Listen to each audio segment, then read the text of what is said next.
दोस्तों, मनुष्यों के लिए सर्दियों का मौसम कोई विशेष परेशानी का नहीं होता, बल्कि हम सबको सर्दियां पसंद होती हैं क्योंकि सर्दियों के समय में हम अपने घरों में गर्म एवं सुरक्षित रहते हैं। हमारे पास ऊनी एवं भारी कपड़े होते हैं, मोटे कंबल व रजाई भी हम काम में ले लेते हैं और फिर भी बात ना बने तो रूम हीटर से लेकर आग तापने जैसे अन्य संसाधन भी मनुष्यों ने अपनी बुद्धिमानी से हासिल किए हुए हैं। लेकिन जंगली जीवों के पास ये सुविधाएं उपलब्ध नहीं हैं। बावजूद इसके कुछ जंगली जीव ऐसे स्थानों पर भी सर्द मौसम में रह लेते हैं जिन स्थानों को हमारी पृथ्वी के सबसे ठंडे स्थान माना जाता है। तो चलिए वीडियो को आगे बढ़ाते हैं और धरती के कुछ बेहद ठंडे स्थानों पर रहने वाले जानवरों के बारे में जानते हैं। साथ ही ये भी जानने की कोशिश करते हैं कि उन जानवरों ने हाड़ जमा देने वाली ठंड में रहने की काबिलियत अपनी किन खूबियों के दम पर हासिल की है। Emperor penguin. पेंगुइन इंसानों की भांति सीधा खड़ा होकर चलने वाला एक अजीब सा प्राणी है जिसे पक्षियों की प्रजाति में शामिल किया जाता है। दुनिया भर में पेंगुइनों की 18 से अधिक उपप्रजातियां पाई जाती हैं। सभी प्रकार के पेंगुइन ठंडे मौसम को अच्छे से बर्दाश्त कर सकते हैं, लेकिन जहां तक बात एम्परर पेंगुइन की है तो ये पृथ्वी के उन सबसे ठंडे स्थानों पर रहने के लिए जाने जाते हैं जहाँ का तापमान -50 डिग्री सेल्सियस तक भी पहुँच जाता है। ये अंटार्कटिका के शीर्ष पर निवास करते हैं, जहाँ सर्दियों के मौसम में भी हवाएं 200 किलोमीटर प्रति घंटे की रफ्तार से चलने लगती हैं।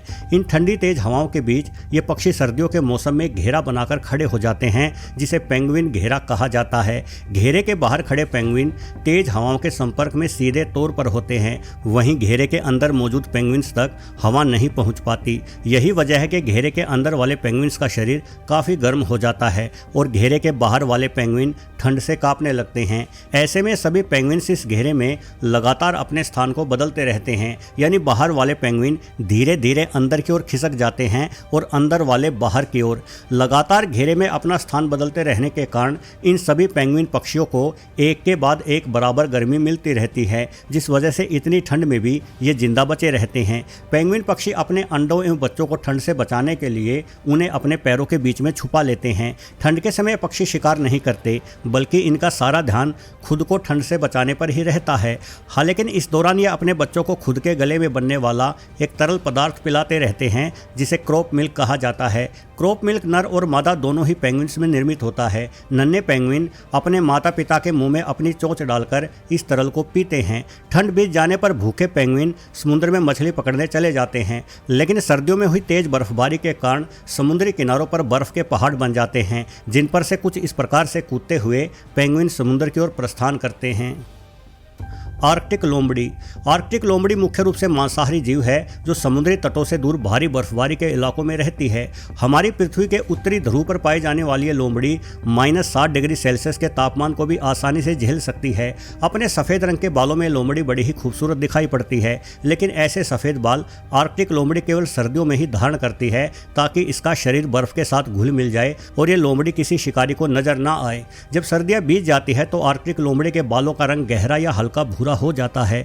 आर्कटिक लोमड़ी बेहद ही तेज तर्रार शिकारी होती है। ये मुख्य रूप से लेमिंग्स का शिकार करती है, जो कि ठंडे स्थानों पर पाए जाने वाले एक प्रकार के चूहे होते हैं। साथ ही आर्कटिक लोमड़ी बड़ी ही आसानी से पक्षियों को भी अपना शिकार बना लेती है। ये अचानक से कूदते हुए बर्फ में घुस जाती है और बर्फ के अंदर छुपे हुए लेमिंग को ढूंढ लाती है। सर्दियों के मौसम में आर्कटिक लोमड़ी बर्फ में ही अपने पैरों से खोदते हुए खुद के लिए गुफा बनाती है और उस बर्फीली गुफा में रहना शुरू कर देती है। जब ठंड भयानक हो जाती है तो आर्कटिक लोमड़ी अपनी हृदय गति को धीमा करके लगभग बेहोश अवस्था में ही बर्फ में पड़ी रहती है, ताकि ऐसे कठोर मौसम में इसे भोजन की आवश्यकता भी कम से कम पड़े, क्योंकि भयानक सर्दियों में शिकार कर पाना संभव नहीं होता।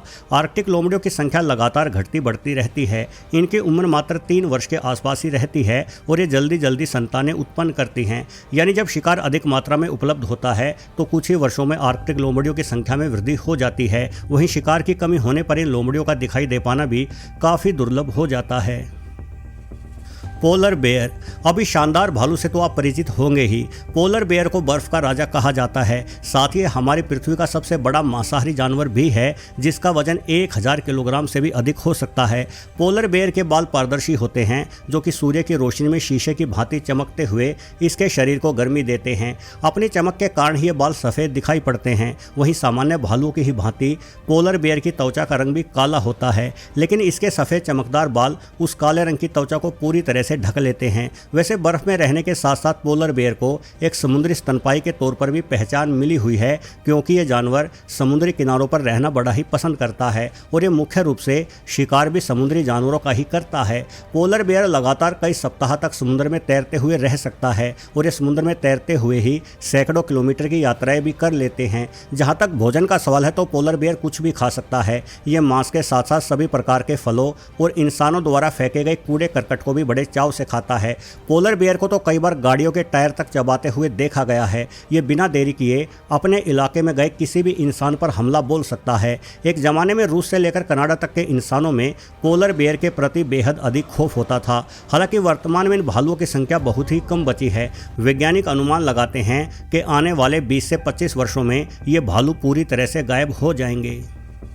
कैरीबौ। कैरीबौ एक बड़े आकार का हिरण होता है जो उत्तरी यूरोप से लेकर अमेरिका और कनाडा में भी पाया जाता है। ये हिरण 12 सिंगा हिरणों की प्रजाति में शामिल किया जाता है और ये वही प्राणी है जिसे सांता क्लॉज की गाड़ी खींचते हुए भी चित्रित किया जाता रहा है। आमतौर पर 12 सिंगा हिरणों में केवल नरों के पास बड़े एवं विशाल सींग होते हैं, किंतु कैरीबौ अकेली ऐसी 12 सिंगा प्रजाति के हिरण हैं जिनमें मादाओं के पास भी नरों जैसे ही विशाल सींग होते हैं। कैरीबौ बेहद ही ठंडे स्थानों पर आसानी से निवास कर लेते हैं। हालांकि ज़्यादा ठंड बढ़ने के समय ये उत्तर से दक्षिण की ओर यात्राएं शुरू कर देते हैं, लेकिन उसकी वजह भारी बर्फबारी के कारण होने वाली घास की कमी को माना जाता है। वैज्ञानिक बताते हैं कि इस हिरण की त्वचा प्याज के छिलकों की भांति कई सारी परतों में बटी हुई होती है, जिस कारण कैरीबौ को बिल्कुल भी ठंड नहीं लगती। जब ठंड से बचने के लिए अन्य जानवर गुफाओं में छुप जाते हैं तब भी ये हिरण आराम से खुले आसमान के नीचे बैठा रहता है। ठंड के मौसम में कैरीबौ की त्वचा पर महीन बालों की गहरी परत उग आती है। ये परत इसके शरीर को और भी अधिक ठंड विरोधी बना देती है। इस हिरण के छोटे बछड़े बेहद ही अधिक तेजी से वृद्धि करते हैं। वो पैदा होते ही अपनी मां के साथ दौड़ लगाना शुरू कर देते हैं और सिर्फ कुछ ही दिनों में सैकड़ों किलोमीटर की यात्राएं प्रतिदिन करने की काबिलियत हासिल कर लेते हैं। हिम तेंदुआ। हिम तेंदुआ मध्य एशिया के ठंडे पहाड़ों पर रहने वाला बिल्ली प्रजाति का जीव है। ये भारत के हिमालय से लेकर भूटान एवं मंगोलिया तक के ऊंचे स्थानों पर पाए जाते हैं। अब चूंकि हिम तेंदुए सिर्फ ठंडे ही नहीं बल्कि बेहद ऊंचे स्थानों पर भी निवास करते हैं, इसलिए इस बिल्ली में गजब की शारीरिक विशेषताएं भी होती हैं।